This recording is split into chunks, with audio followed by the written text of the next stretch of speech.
Good morning. Welcome to Washington. I apologize for being a few minutes late. Phil, I want to thank you for your leadership, and big give a round of applause to Brenda. She's just been an extraordinary partner in the department. We're lucky to have her.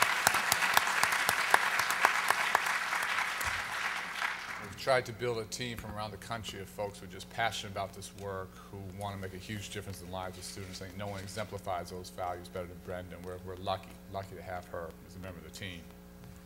We're at a time when Americans everywhere are asking some very tough questions about education.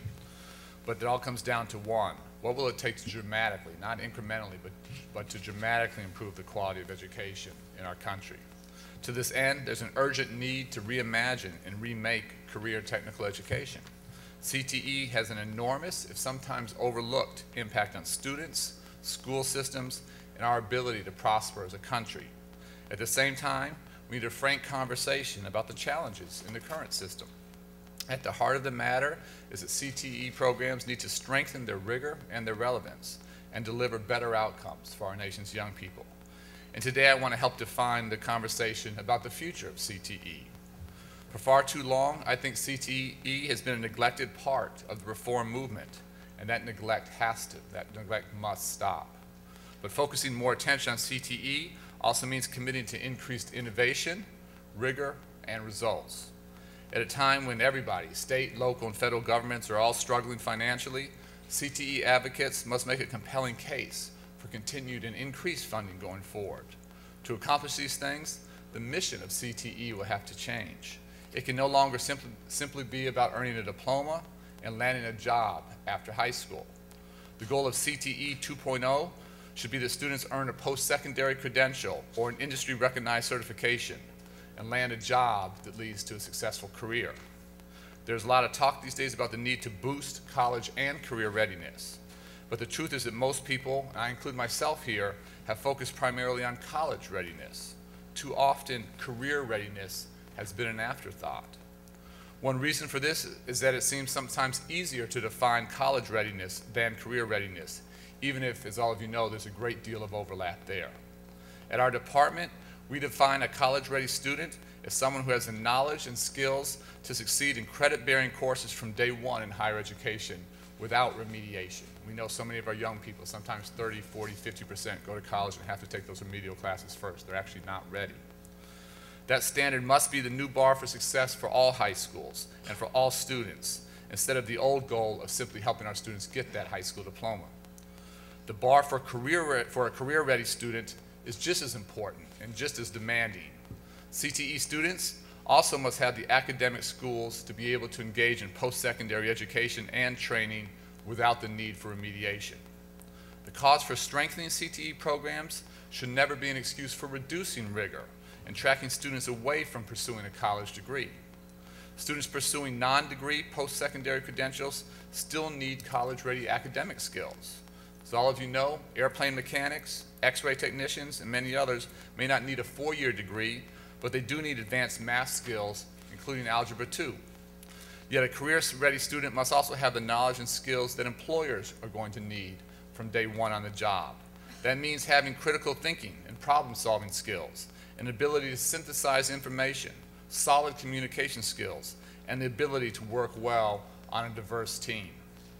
So I start with the basic premise that is the responsibility of K-12 educators to prepare all students both for college and for a career. This must be both and, not either or. High school graduates themselves, and not our educational system, should be choosing the post-secondary and career paths that they want to pursue. And for too long, some public schools have gotten this backwards. Too often, the K-12 system made these choices for children, tracking them into dead-end courses, instead of providing them with the skills necessary to succeed in college and careers, and the critically important guidance that students need to make good decisions about their individual futures. Students need the same set of skills for both college and the workplace, particularly in reading and math. And it's the job of the K-12 system to prepare them for both options. In our globally competitive, knowledge-based economy, all Americans are likely to face a lifetime of continuing learning, and all of us need a common set of skills. Today, these career skills are poorly defined in America's K-12 system, but they are one of the universal hallmarks of world-class education systems in the 21st century. U.S. students will need both the hard skills of math and English language arts and science and the soft career skills to survive, and not just survive, to thrive in our ever-flattening world. In fact, many of the nations that actually today are outperforming, are out-educating us, have far more effective career and technical education programs than ours here in the United States today. To be a winner in the future, President Obama has urged every American to get at least 1 year of higher education or post-secondary career training. Whatever that training might be, the President says every American will need to get more than a high school diploma. In effect, the President has suggested that every American earn a minimum of 2 pieces of paper, a high school diploma and a degree or industry-recognized certification. In the years ahead, young adults are likely to succeed. If they have those 2 credentials, then they can get a good job, they can do well, and that's going to become the ticket to success and to a positive future. For all of its importance, the role that CTE plays in building the nation's economic vitality often gets overlooked. Too many educators assume that career and technical education training is for the last century and not for this one. Many reformers treat CTE somehow as old school rather than as a potential source of cutting-edge preparation for the careers of today and tomorrow. In the new CTE we are working towards, all career and technical education programs will serve as viable and rigorous pathways to post-secondary and workforce success.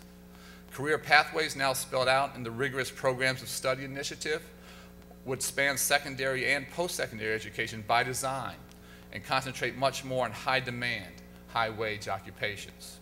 Statewide articulation agreements must become the norm, not the exception. Employers would be much more engaged in designing programs of study and promoting stackable, industry-recognized credentials. Instead of applying the programs of study framework to just a few CTE initiatives, we would like to see it applied to all Perkins-funded CTE programs. And we all know that this work, like all education reform, is extraordinarily difficult. But it's also essential that the CTE community take on and embrace this challenge. And I don't need to remind you that these are extraordinarily difficult fiscal times at every level, at the local, the state, and at the federal level. With few exceptions, states have yet to recover from the Great Recession. Many communities are still feeling the pain of the housing market crash in the form of lost property tax revenue. And at the federal level, the President and Congress are engaged in a serious effort to reduce our federal deficit. In this environment, programs that promise to deliver results can and will and must continue to thrive. But others will have a difficult time maintaining their funding. Right now, CTE programs receiving federal support under the Perkins Act need to make a convincing case for funding. That starts by demonstrating how you are improving student outcomes and ultimately improving their lives. And there's no better data to demonstrate that than by identifying how many students are going on to post-secondary education and starting careers in the pathway that they studied. We should be able to look at every CTE program across the country and answer how many students graduate from high school and transition successfully into and then complete at least 1 year of post-secondary education or training.